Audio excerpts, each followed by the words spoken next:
నమస్తే, welcome to Leo. మనతో ఉన్నారు పొలిటికల్ అనలిస్ట్ అంకమరావు గారు. సార్ నమస్తే. నమస్తే సార్, వట్టి చెరుకూరు వాస్తవానికి మీ స్వస్థలం కూడా అనుకుంటా. అయితే దీని గురించి ప్రత్యేకంగా నేను చెప్పాల్సిన అవసరం లేదు. సర్వే నంబర్ 241, దాదాపు 112 ఎకరాలు. సో ఇప్పుడు జరుగుతున్నటువంటి ఒక అద్భుతమైనటువంటి ఒక కార్యక్రమం కూడా మీ నోటి నుంచి వినాలనుకుంటున్నాను. అసలుకి ఏం జరిగింది? ఇప్పుడు మీకు స్వతంత్రం వచ్చినట్టుగా మీకు ఒక విముక్తి కూడా ఇప్పుడు లభించినట్టు. సో ఏం జరిగిందో మీ నోటి నుంచి. మాది గుంటూరు జిల్లా ప్రతిపాడు నియోజకవర్గం ఒట్టిచెరుకూరు గ్రామం. అది అన్న నందమూరి తారక రామారావు గారి పుణ్యమాని 1987లో మాండలిక వ్యవస్థ ఏర్పడినప్పుడు ఒట్టిచెరుకూరు మండలం ఓకే, మండల కేంద్రం.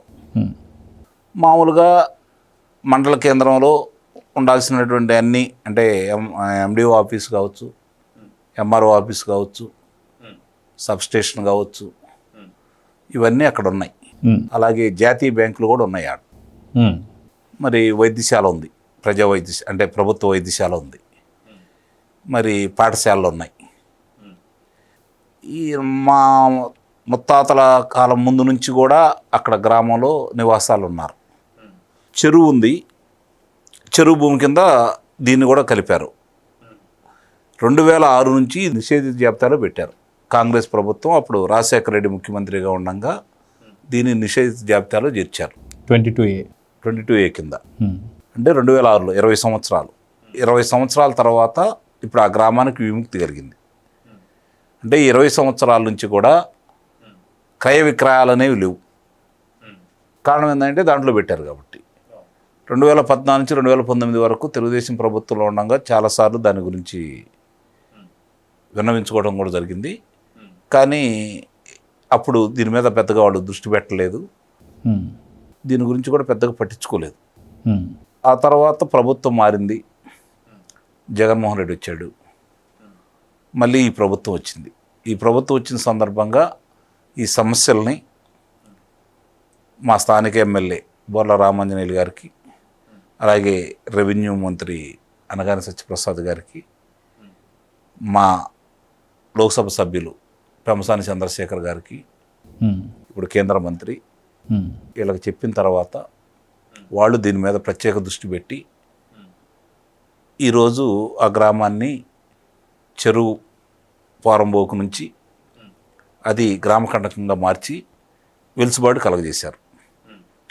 ఇది అంటే నేను ఇందా చెప్పినట్లు ఆ నిర్మాణాలే కాకుండా 2000 మంది జనాభా ఉంటున్నటువంటి ఆ ప్రాంతంలో విద్యుత్ ఉంది, నీటి కుళాయిలు ఉన్నాయి, ఓవర్ ట్యాంక్ ఉంది, అలాగే రహదారులు ఉన్నాయి.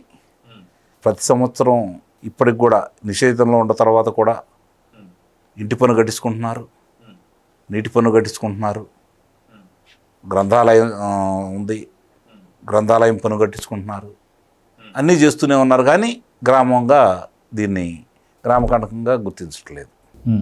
ఇప్పుడు ఈ కూటమి ప్రభుత్వం వచ్చిన తర్వాత ముఖ్యంగా ఎవరైతే రెవెన్యూ శాఖ మంత్రి గారు ఉన్నారో అనగాని సత్యప్రసాద్ గారు ప్రత్యేక దృష్టి పెట్టి, మా కేంద్ర మంత్రి పెమ్మసాని చంద్రశేఖర్ గారు చేస్తూ ఉంటే మా శాసనసభ్యులు గారి సహకారంతో ఇది చేసుకుంటూ వచ్చారు.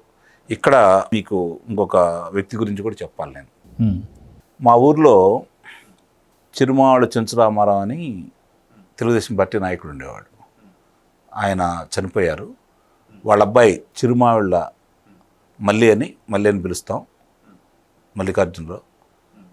అతను దీని మీద ప్రత్యేక శ్రద్ధ పెట్టి మంత్రులతోటి అలాగే శాసనసభ్యుడితోటి ఎప్పటికప్పుడు దీన్ని ముందుకు తీసుకెళ్తూ ఈరోజు ఈ గ్రామానికి గ్రామకంటకంగా ప్రభుత్వం ద్వారా జీవో ఇప్పించిన దాంట్లో అతని శ్రమ ఉంది. ఇందులో అతను పడ్డ కష్టం అంటే దీనికోసం అతను ఎప్పుడు నిరంతరం వీళ్ళతోటి మాట్లాడుకుంటూ అతను పడ్డ శ్రమకి ఈరోజు గ్రామస్తులందరికీ ఫలితం దక్కింది. సార్, ఇలానే ఏదైతే వట్టి చెరుకులకు సంబంధించినటువంటి సమస్యలు ఏదైతే ఉన్నాయో ఇలానే రాష్ట్రంలో చాలా వరకు కూడా ఉన్నాయని చెప్పేసి మనం వింటూ వస్తున్నాం. అంటే ఇప్పుడు ఈ ఒట్టిచెరుకూరు గ్రామంతో ఇంకా 2 గ్రామాలు కూడా కలిపి మొత్తం 3 గ్రామాలను విముక్తి చేశారు. త్వరలోనే ఇలా ఉండే అన్నింటినీ కూడా ఒక్కోటి సరి చేసుకుంటా రాబోతుంది ఈ కూటమి ప్రభుత్వం. అలాగే జగన్మోహన్ రెడ్డి వచ్చిన తర్వాత భూ సమస్యల గురించి మనం చూసాం. ఈరోజు ఎన్ని అవకతవకలు ఉన్నాయో దాన్ని కూడా సరిచేసే క్రమంలో ముందుకెళ్తానే ఉన్నారు.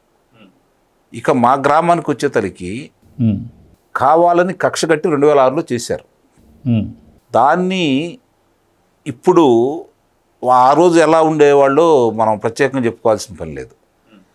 ఈ కూటమి ప్రభుత్వం వచ్చిన తర్వాత మా శాసనసభ్యులు రామాంజనేయులు గారు కావచ్చు, గతంలో మాకు శాసనసభ్యులుగా ఉన్నటువంటి మాకిన పెదరాత్తయ్య గారు కావచ్చు, అలాగే ఇప్పుడు ఉన్నటువంటి లోక్సభ సభ్యులు కేంద్ర మంత్రి పెమ్మసాని చంద్రశేఖర్ గారు కావచ్చు, అనగాని సత్యప్రసాద్ గారికి, చంద్రబాబు నాయుడు గారికి వివరించి ఈ గ్రామం ఎట్లా ఉంది ఏంటి అనేది వివరాలతో సహా వాళ్ళు ఓపికగా ప్రభుత్వాన్ని ఒప్పించి ఈరోజు మాకు ఈ అవకాశాన్ని కలుగజేశారు.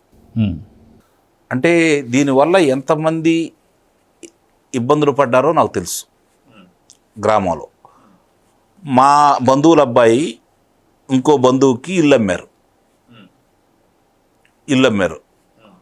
ఇల్లు అమ్మితే మామూలుగా ఎంతో బేరం చేసుకుంటారు కదా, దాంట్లో ఒక 60% 70% ఇచ్చి మిగిలిన రిజిస్టర్ అయిన తర్వాత ఇస్తామన్నారు.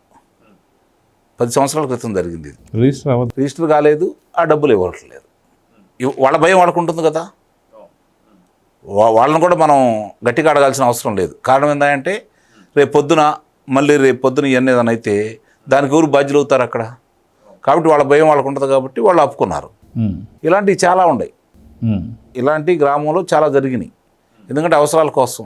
దీనివల్ల ఏమవుతుంది, వీళ్ళ అవసరాలను దృష్టిలో పెట్టుకొని రిజిస్టర్ కూడా కావట్లేదు కాబట్టి అంతకుముందు ఉన్న విలువలు కూడా తగ్గి ఈరోజు వాళ్ళు ఇబ్బందులు పడుతూ ఉన్నారు. నిజంగా అవసరమైన వాళ్ళు చాలా ఇబ్బందులు పడ్డారు. ఎవరు ముందుకు రావట్లేదు.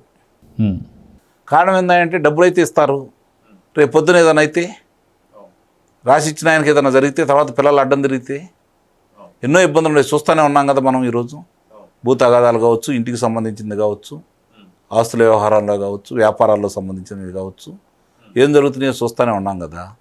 మరి అలాంటి ఇబ్బందులు కావాలని ఊరికాళ్ళు జాగ్రత్త పడుతూ ఉంటారు.